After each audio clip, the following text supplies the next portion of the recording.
అమృత అమృత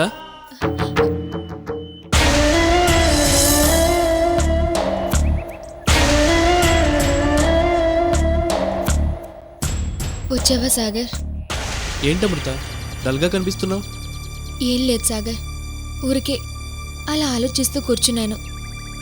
ఎవరి గురించి ఆలోచిస్తున్నావు?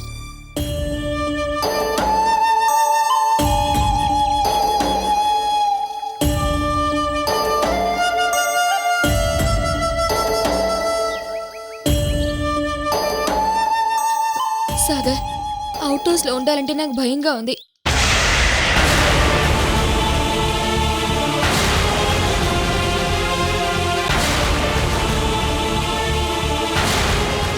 వికాస్ వల్లేగా ప్రాబ్లం? అవును, మా అమ్మ నాన్న విషయంలో ఏదో ఒక విధంగా నాతో గొడవ పెట్టుకోవడానికి ప్రయత్నిస్తున్నాడు.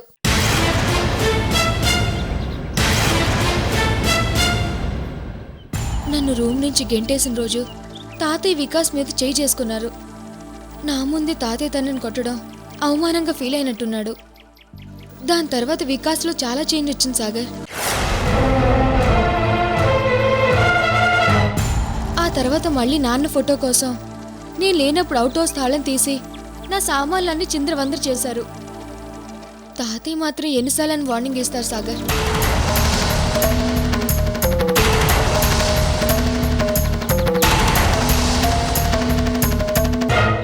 నా వల్ల తాతయ్య ఫ్యామిలీలో గొడవలు జరుగుతున్నాయేమో అనిపిస్తుంది. ఒక్కోసారి ఎవరికి చెప్పకుండా ఎక్కడికన్నా వెళ్ళిపోవాలనిపిస్తుంది. కానీ నేను వెళ్లకుండా తాతయ్య నాతో ప్రామిస్ చేయించుకున్నారు సాగర్.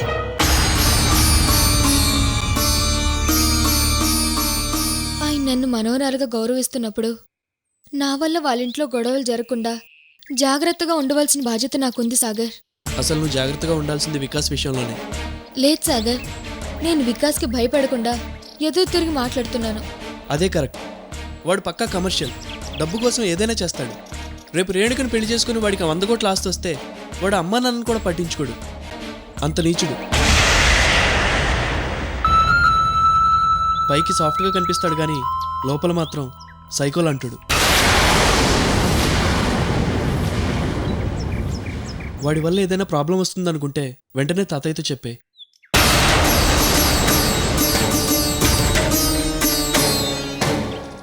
అయినా ఇంకా ఎన్ని రోజులే. వికాస్ రేణుకలు పెళ్ళి అయిపోయిందనుకో, నీకు సగం ప్రాబ్లం సాల్వ్ అయినట్టే.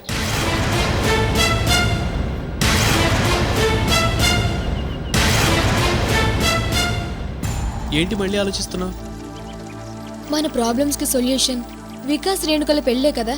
అంతే కదా అమృత. మనం కూడా వికాస్ లాగే చాలా స్వార్థంగా ఆలోచిస్తున్నాం సాగర్.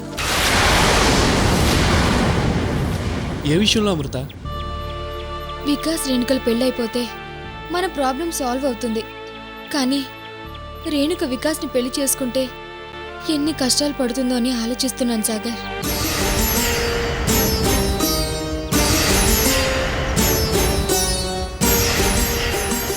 వికాస్ రేణుక వెనుకున్న ఆస్తిని ప్రేమిస్తున్నాడు కానీ రేణుకను కాదు. తనేమో వికాస్ని పెళ్లి చేసుకోవడం అదృష్టంగా భావిస్తుంది.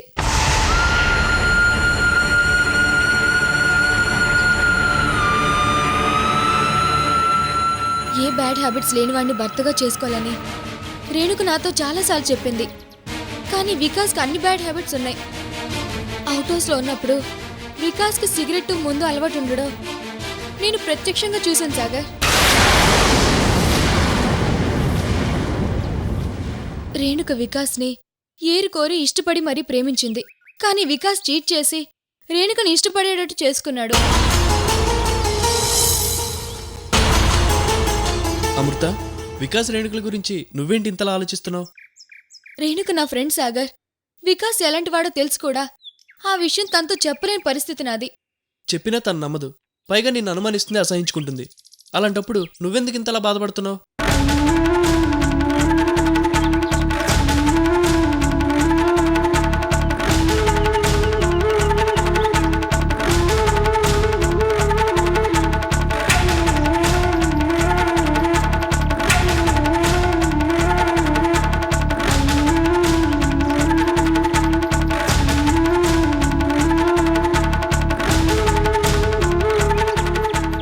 వికాస్ ఏమనుకుంటున్నాడు? అమ్మాయిని మోసం చేసి పెళ్లి చేసుకోవడం అంత ఈజీ అనుకుంటున్నాడా? వికాస్ లాంటి వాడిని ఏ ఆడపిల్ల భర్తగా ఊహించుకోదు సాగర్. పెళ్లికి అసలు ఒప్పుకోదు.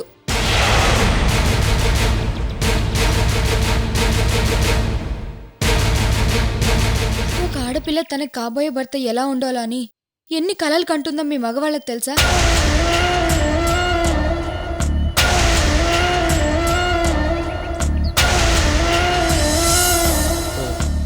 అమ్మాయిలు ఎలాంటి వాడిని భర్తగా ఊహించుకుంటారు?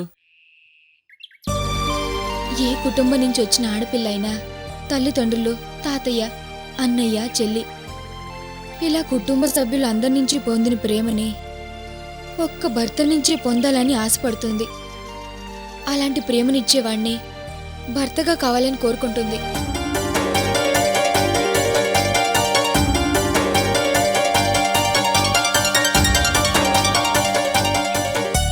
ఒక ఆడపిల్ల తన కాబోయే వాడి కోసం ఎన్నో కలలు కంటుంది. తన భర్త మంచి స్నేహితుడై ఉండాలని, కష్ట సుఖాల తోడుగా ఉంటే బాగుంటుందని అనుకుంటుంది.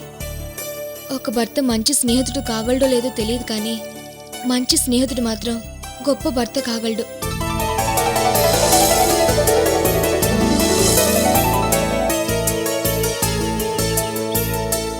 ఏ ఆడపిల్ల అయినా తన జీవితంలో అన్నిటికంటే విలువైందిగా భావించేదేంటో తెలుసా? భర్త ప్రేమ. భర్తగా ఓ గొప్ప ప్రేమికుడినే ఊహించుకుంటుంది.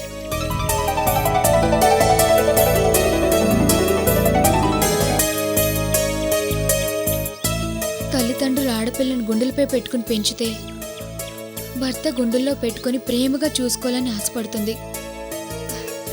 అలాంటి వాడిని భర్తగా కోరుకుంటుంది.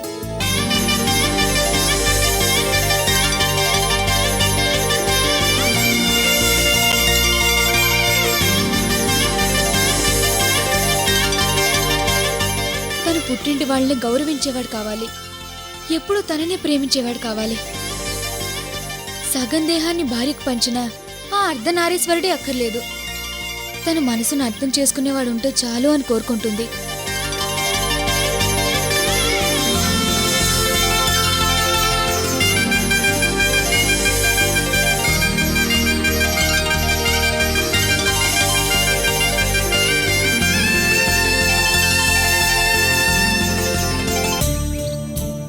ఒక ఆడపిల్ల ఎలాంటి భర్తను కావాలని కోరుకుంటుందో చాలా గొప్పగా చెప్పావు అమృత. గొప్పగా చెప్పడం కాదు సాగర్, ఒక ఆడపిల్లగా నా మనసులో మాటను చెప్పాను. అంతెందుకు, నేను చెప్పిన ఓ మంచి భర్త లక్షణాలన్నీ మీలో ఉన్నాయి సాగర్.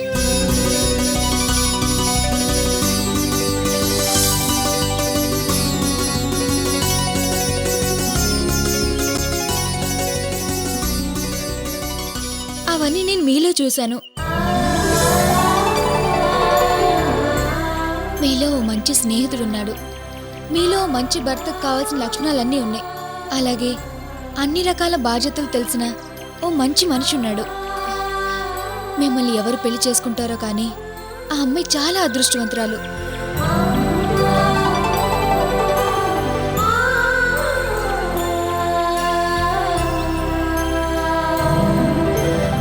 సరే సాగర్, నేను వెళ్ళొస్తాను. బాయ్. బాయ్.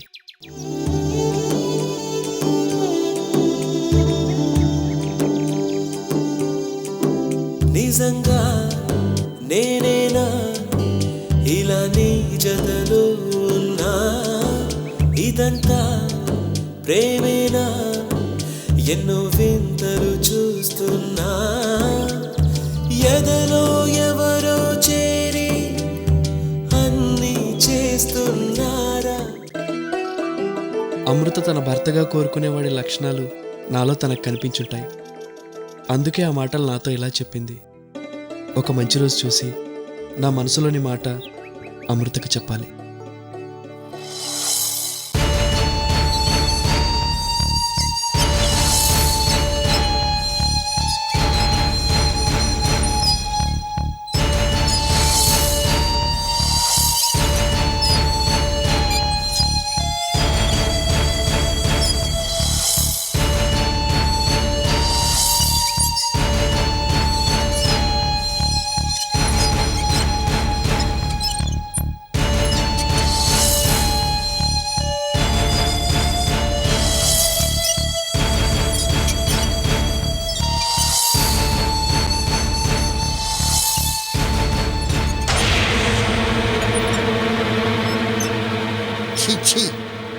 ఈ ఇంట్లో మనుషులకు అసలు నిలకడలేదు. ఎప్పుడూ అటు ఇటు ఊగుతూ ఉంటారు.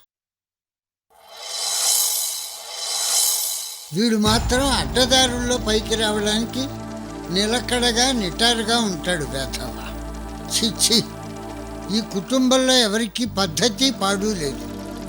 నాదా రాలిపోయే వయస్సు. ఇంకా ఎంతకాలం ఉంటానో తెలియదు. సాధ్యమైనంత త్వరగా అమృతని ఇంటి కోడలుగా చేయాలి. ఇదే నా జీవితానికి ఆఖరి కోరిక. అమృతని ఎట్టి పరిస్థితుల్లోనూ ఈ ఇంటి కోడల్ని చేయాలి. చేసి తీరతాను.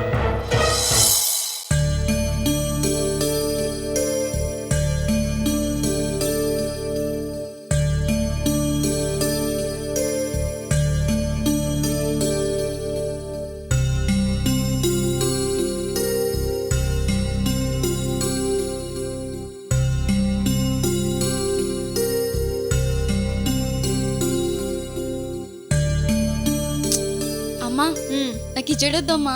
2 జళ్ళైనా వద్దమ్మా. మరి ఇంకేంటే? నువ్వు ముందు వదులు. వదులు. ఏంటి జడేసుకోకుండా ఇలానే ఉంటావా? పోనీటైల్ వేసుకుంటానమ్మా. పోనీయా అంటే? పోనీయా కాదమ్మా, పోనీటైల్. జుట్టు లూజ్గా వదిలి రబ్బర్ బ్యాండ్ వేసుకుంటారు. ఏదో ఒకటి వేసుకోవే. నేను వద్దన్నానా ఏంటి? దానికోసం అలగడం ఎందుకు? అమ్మా. ఏంటే? అమ్మా, రేపటి నుంచి నేను ఈ లంగావని వేసుకోనమ్మా. నాకు ఇష్టం లేదమ్మా. వీటికేమైందమ్మా, బాగానే ఉన్నాయిగా. అది కాదమ్మా, సిటీలో ఉన్న అమ్మాయిలు జీన్స్ చూడిదార్స్ అన్నీ వేసుకుంటున్నారు. ఆ డ్రెస్సులు ఎంత బాగున్నాయో తెలుసా? నాకేమో ఈ లంగావోనీలు వేసుకుని బయటికి వెళ్ళాలంటే నామోషిగా అనిపిస్తోంది. అయినా అక్కడ ఊర్లో లంగావోనీలే, ఇక్కడ అవినా? అమ్మా, నేను చూడిదార్స్ వేసుకుంటానమ్మా. దానికైనా అలిగింది. మీ నాన్నగారికి చెప్పి అవే కుట్టిస్తాలే. ఓకే అమ్మా. అక్కర్లేదు.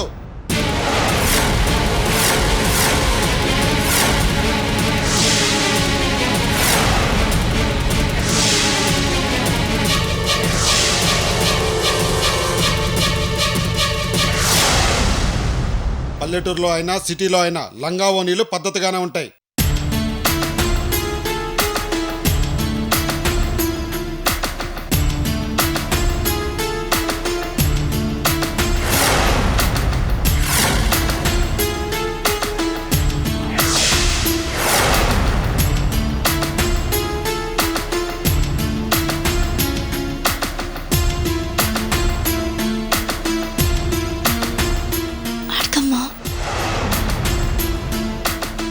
అది కాదండి. ఇవాళ చుడీదార్లు అంటది, రేపు ప్యాంట్లు వేసుకుంటానంటది. కొని పెడతావు నువ్వు?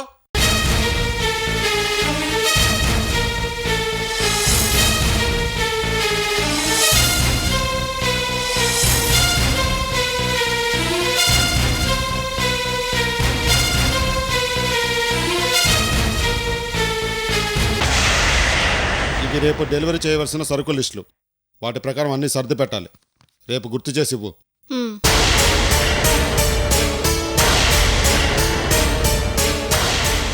అమ్మా, నాన్నతో చెప్పువా. ఏయ్, ఏంటి ఇందా నుంచి నసుగుతున్నావు నువ్వు? ఒక్కసారి చెప్తా నీకు అర్థం కదా? నీకిష్టమైన బట్టలు వేసుకోవడానికి, నీకు కావలసినవి కొనియడానికి మీ నాన్న పాత కృష్ణమూర్తి కాదు, కిరాణా కొట్టు కృష్ణమూర్తి.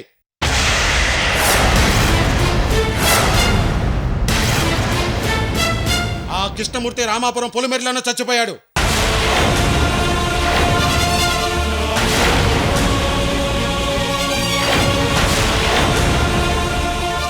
నీ అక్క కూడా నీలాగా అడిగితే నీ ఇష్టం వచ్చినట్టు ఉండమ్మా అని స్వేచ్ఛనిచ్చాను. ఇదిగో ఆ ఊర్లో తంతా ఇక్కడ వచ్చి పడ్డాను.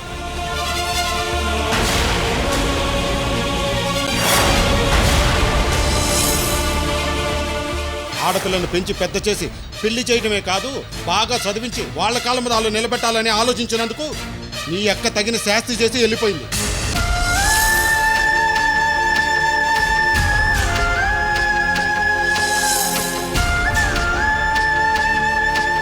మిమ్మల్ని అద్దుల్లో పెట్టి పెంచితేనే మాట వింటారు, లేకపోతే మా ప్రాణం తీస్తారు.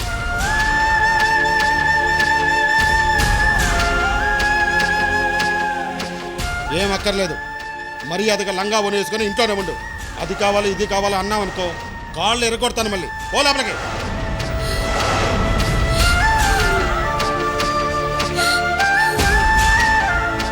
ఏంటండి మీరు? చిన్నపిల్లని పట్టుకుని అలా కోప్పడితే ఎలా?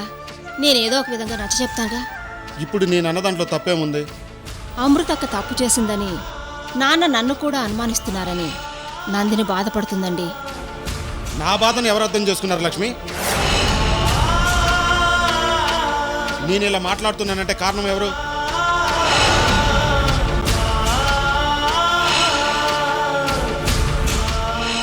అమృత విషయంలో ఏది కావాలంటే అది సమకూర్చిపెట్టాను. చివరికి ఏం చేసింది?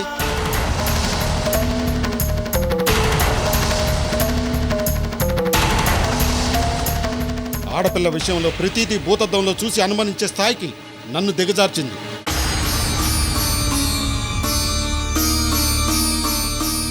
ఆడపిల్లని అద్దుల్లో ఉంచి పెంచడం చేతగాని తండ్రి అని ఊరందరితో ఉమ్మేచుకున్నాను. ఇంతకంటే గొప్ప సన్మానం నాకేం కావాలి?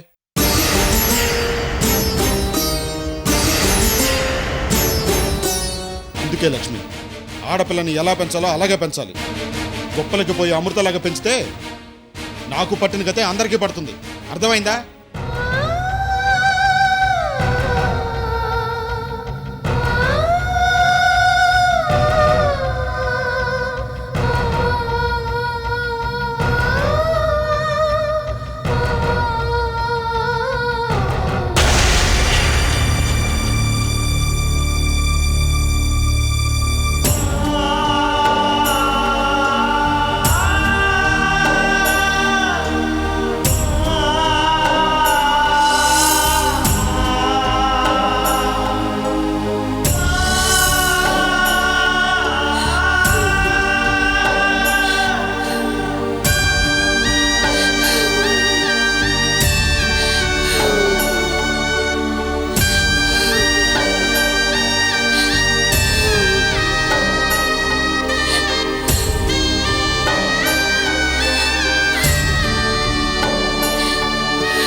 నందిని,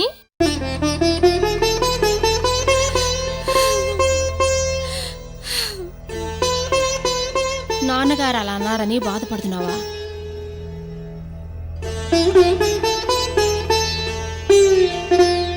మీ నాన్నని అపార్థం చేసుకోవద్దమ్మా. పైకి ఆయన అలా మాట్లాడుతున్నారు గాని లోపల చాలా బాధపడుతూ ఉంటారు.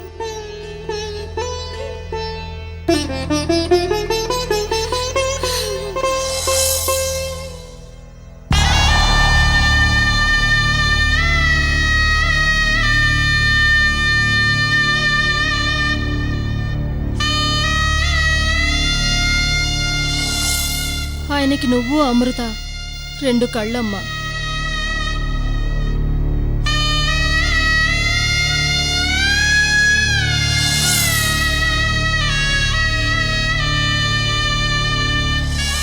నీకు గుర్తులేదు గాని చిన్నప్పుడు అమృతక్క నువ్వు ఏదడిగినా క్షణాల్లో తెచ్చిపెట్టేవాళ్ళు. ఎందుకంటే వాళ్ళు అడిగిందల్లా తెచ్చిస్తారు అని గొడవ చేసేదాన్ని. అలాంటిది ఈరోజు ఇలా మాట్లాడుతున్నారు అంటే మనసు ఎంత రాయి చేసుకుని మాట్లాడుతున్నారో అర్థం చేసుకో. లేదమ్మా, నాన్న చెప్పినట్టే వింటాను. నువ్వు అమృత చిన్నపిల్లలుగా ఉన్నప్పుడు కంటికి కాటుక పెడితే ఎక్కడ మీ కళ్ళు మండి నీళ్ళు వస్తాయోనని కాటుక డబ్బా కూడా కొననివ్వని వెర్రిబాకులోడమ్మా మీ నాన్న. అమ్మా,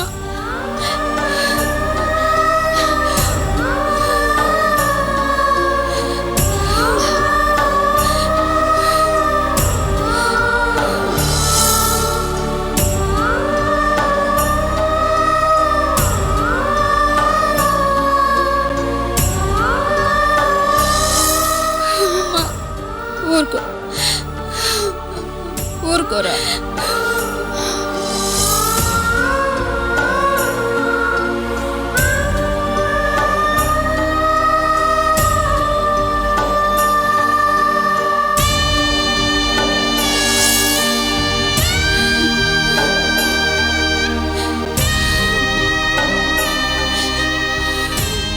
ఊరుకో నందు, ఊరుకో.